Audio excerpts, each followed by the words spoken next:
Princess Catherine just did something the palace almost never allows. And the reason behind it was far more emotional than anyone expected. This was not a formal bulletin. Not one of those carefully polished royal statements passed through layers of advisors, rewritten until every feeling disappears. No. This time Catherine sat down alone, looked at the script they had prepared for her, and pushed it aside. Then she spoke in her own words. Not as a royal figure. Not as a future queen. But as a mother. And what she revealed about Prince Louis and the private recovery journey the family had been protecting for months changed everything. Because the palace had been silent for so long that people began to notice. Engagements were being rearranged. Schedules kept shifting. And the youngest prince was nowhere to be seen. No explanation was given. That silence was deliberate. From the beginning, Prince William had argued for privacy. He believed silence would shield Louis from speculation, headlines, and the kind of public scrutiny royal children live under almost from birth. Catherine understood that instinct completely. But somewhere along the way, she realized something heartbreaking. The silence was beginning to send the wrong message. Louis had started to believe his condition was being hidden because the family felt ashamed of it. And that one detail changes the entire story. Because now this was no longer just about privacy. It was about what silence can do to a child who is already frightened, already exhausted, and already trying to make sense of something he cannot fully understand. When you look at the timeline, the truth becomes even more revealing. Prince Louis had been recovering from complications linked to a serious respiratory illness. At first, the family thought it was just a seasonal infection, the kind children get all the time. But it quickly became clear that this was different. The tiredness did not lift. His appetite disappeared. One morning, he pushed away his breakfast without a word, pointed to his chest, and quietly told William that he was too tired to eat. That was the moment fear entered the room for real. But the true turning point came during a private rehearsal at Windsor. It was supposed to be gentle. No cameras. No crowds. No pressure. Just a quiet practice before any possible public return. Then, in the middle of the morning, Louis stopped. He reached for his mother's hand and whispered that he could not catch his breath. Catherine dropped to her knees beside him immediately. She wrapped both hands around his and felt how cold his fingers had become, even in the warmth of the room. William reacted instantly. He ordered everyone out except the medical team. He made sure George and Charlotte were taken elsewhere, because he refused to let either of them witness their brother struggling like that. That moment changed everything inside the household. From the outside, the palace still projected calm. Behind closed doors, the family was living inside fear. William insisted that every engagement involving Louis be suspended immediately. To him, no ceremony was more important than his son's health. And honestly, that is hard to argue with. But senior aides warned that repeated absences would raise questions. In royal life, when a prince suddenly disappears from public view, people notice. And when no explanation comes, speculation fills the silence. The advisors wanted a controlled statement before rumors took over. William refused. He would not allow his son's recovery to become public conversation while the child was still scared and uncertain. He wanted privacy to be protection. But the silence was affecting more than just Louis. George, as the eldest, began carrying himself with a kind of forced calm. He seemed to believe strength was expected of him. One night, he asked William whether a younger brother could become seriously ill without anyone outside the family knowing. That was not really a question about palace rules. It was a child asking whether silence meant danger. Charlotte noticed everything too. The lowered voices, the closed doors, the unfinished conversations that stopped when she walked in. She understood far more than anyone had fully explained to her. So she began leaving handwritten jokes beside Louis's bed. Because she had realized that even brief moments of laughter seemed to bring back the brother she recognized. Then, after overhearing staff discussing the growing public attention, she found Catherine and asked whether strangers were now worried about her brother. And then she asked something even more painful. Would Louis have to answer them? Those are not questions children should ever have to carry alone. Catherine was carrying her own burden. She was comforting Charlotte, reassuring George, and trying to keep the entire emotional center of the family from collapsing. She was hiding her own terror to protect William. And William was doing exactly the same for her. Their love remained solid, but exhaustion was turning tenderness into silence. And in the middle of it all was Louis, too young to understand royal protocol, but old enough to recognize fear in the faces around him. He had always been the child who filled quiet spaces with energy, questions, and laughter. As the youngest prince, he may have carried fewer immediate royal expectations, but inside the family he represented something deeply important: lightness, warmth, normal life. That is why his sudden weakness felt so terrifying. Then came the night everything reached its breaking point.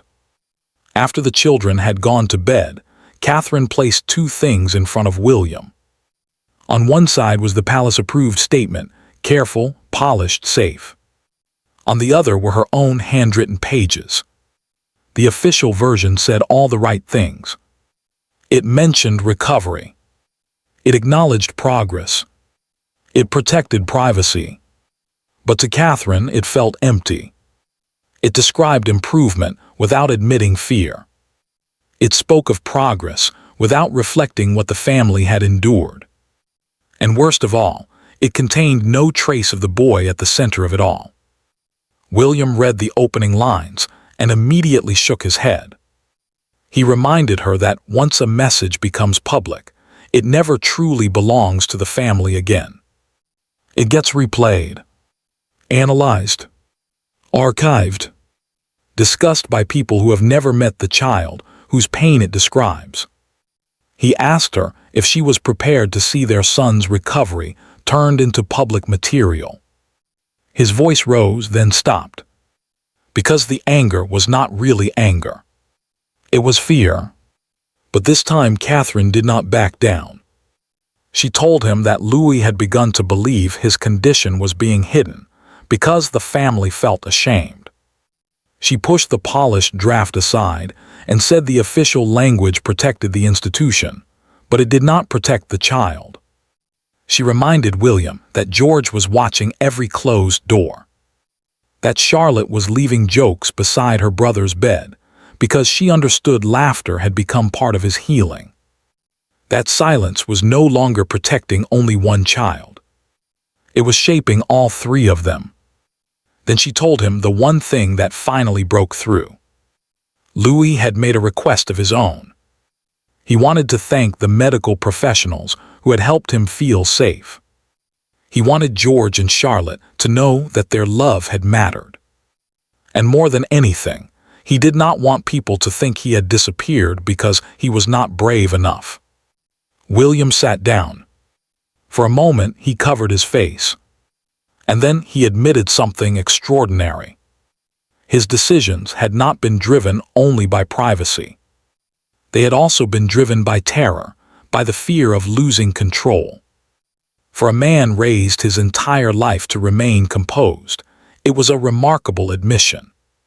That night, husband and wife reached a boundary together. Catherine could speak, but she would protect the medical details. She would acknowledge the seriousness of what had happened, without surrendering their son's dignity to public curiosity. There was only one person left who could still stop the message. King Charles. The draft was delivered to him after an evening briefing. He dismissed the room before reading it. Then he read it twice. When he reached the line about a child mistaking privacy for shame, he removed his glasses and set them down. The words unsettled him, because royal duty teaches restraint early. But children do not understand the cost of restraint in the same way adults do. Louis had been shielded from scrutiny, yes, but that same shield had begun to make him feel hidden. William arrived soon after. Charles asked him only one question.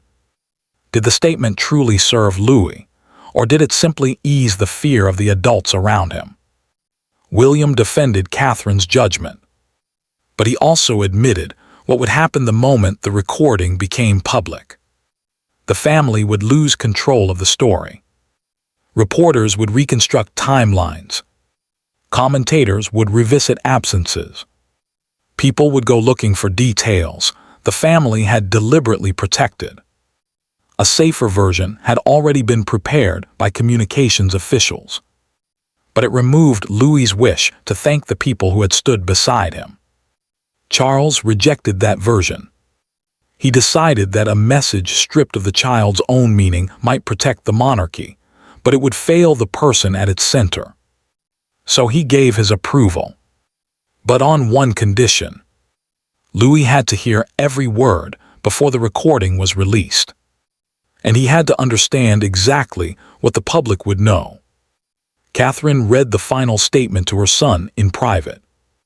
Louis listened carefully. Then he corrected one phrase.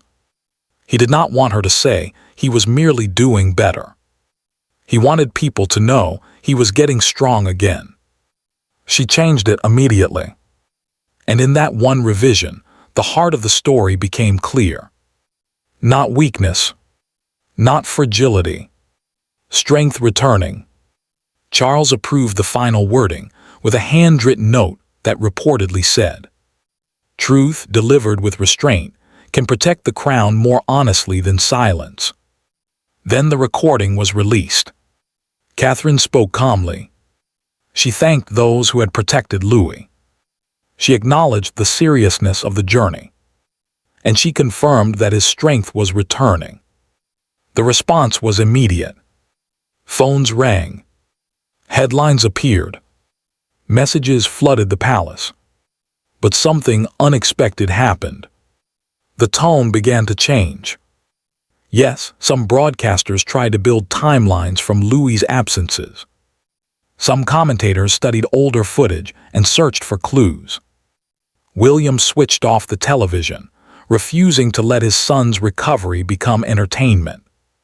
But outside the palace gates, another response was taking shape, and it revealed what the announcement had truly meant. Families began leaving handwritten blue stars outside Windsor Castle. Each one carried the same words Louis had chosen. Getting strong again. Soon there were dozens. Then more. Some were for Louis. Others were for children facing difficult recoveries of their own. Others still were messages from parents who recognized the fear, the exhaustion, and the desperate hope behind Catherine's words.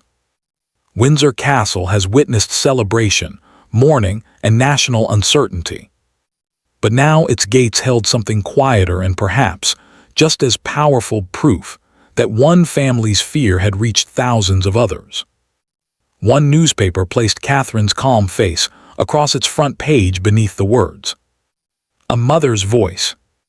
And that headline mattered, because it did not frame Louis as weak. It did not frame the family as dramatic. It framed the moment for what it truly was, a mother choosing honesty over performance and compassion over protocol. Of course, some still demanded more answers. Why had the palace stayed silent so long? Why had the earlier absences not been explained? Officials responded firmly, "A child's health is not public property." The family had shared enough to acknowledge the journey. They were not going to surrender every private detail simply because the public wanted them. And when one phrase from the recording triggered a wave of renewed speculation, advisors suggested issuing a second clarification. Catherine refused. She said that explaining every frightening detail would violate the very privacy they had fought to preserve. But the real turning point did not happen in public. It happened afterward in private. William found Louis sitting quietly in the family's garden room. No doctors, no staff, no cameras, just his son. He ignored the chair and sat on the floor instead, bringing himself level with the child. Then he asked one simple question. "How do you feel now that people know?" Louis hesitated. Then he told his father something heartbreaking. He had noticed that William stopped discussing royal events whenever he entered the room. Those conversations used to sound exciting to him. During his recovery, they vanished. And slowly, Louis began to believe that people thought he would never be strong enough to take part again. William had removed every mention of duty to protect him from pressure. But in doing so, he had accidentally made his son feel excluded from his own future. That is the danger of silence. You cannot always control what it communicates. Then Louis revealed something else his father had never known. During the hardest week, he had heard William crying outside his bedroom door.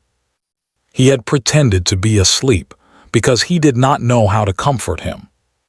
That confession shattered the final layer of restraint William had been carrying. He pulled his son close and admitted that bravery does not mean never feeling afraid. It means speaking even when fear makes silence easier. And then, for the first time, Louis made a decision of his own about what came next. He said he wanted to return gradually. Not at a grand ceremony. Not as part of a carefully staged moment. He wanted it to happen at a small family engagement, somewhere George and Charlotte could stay beside him. Catherine entered after the conversation had ended.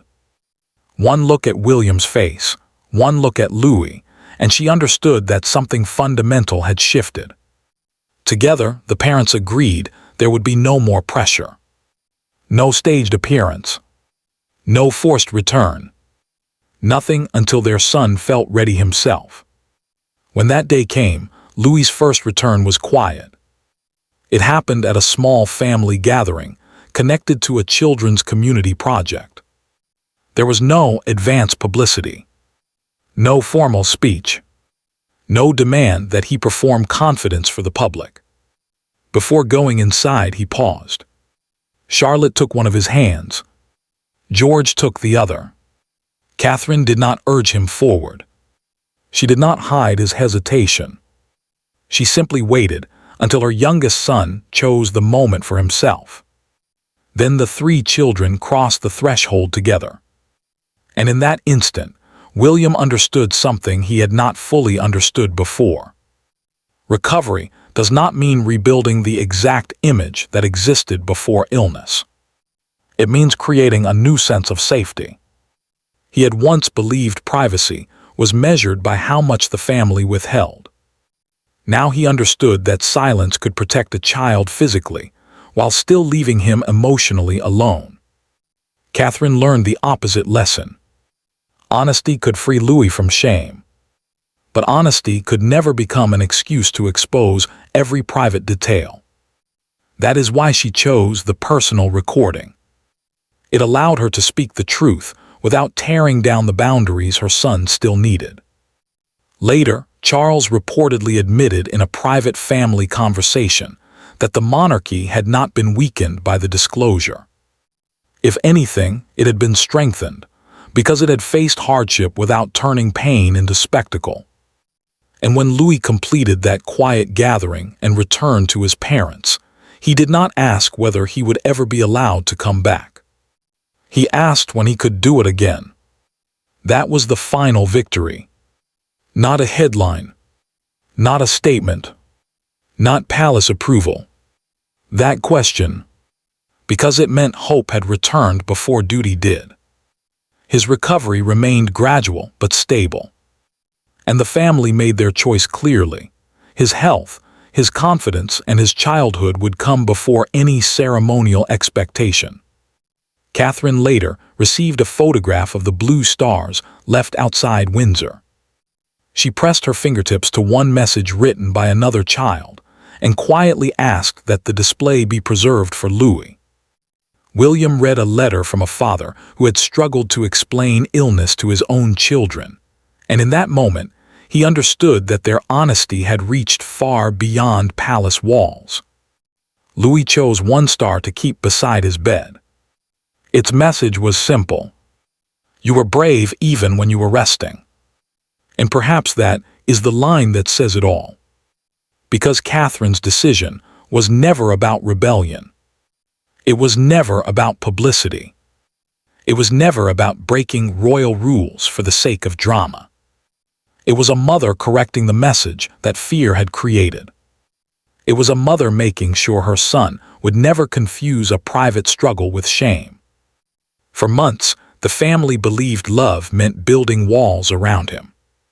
What they learned instead was that real protection also requires listening, honesty, and the courage to admit fear. The silence had served its purpose, but then compassion required it to end. And when Prince Louis walked forward between George and Charlotte, not carried, not hurried, not shielded, something changed. Not just for him, for all of them. The fear no longer controlled the family. And that is why this moment matters. Not because the palace broke tradition, but because, for once, behind the institution, people saw the human heart.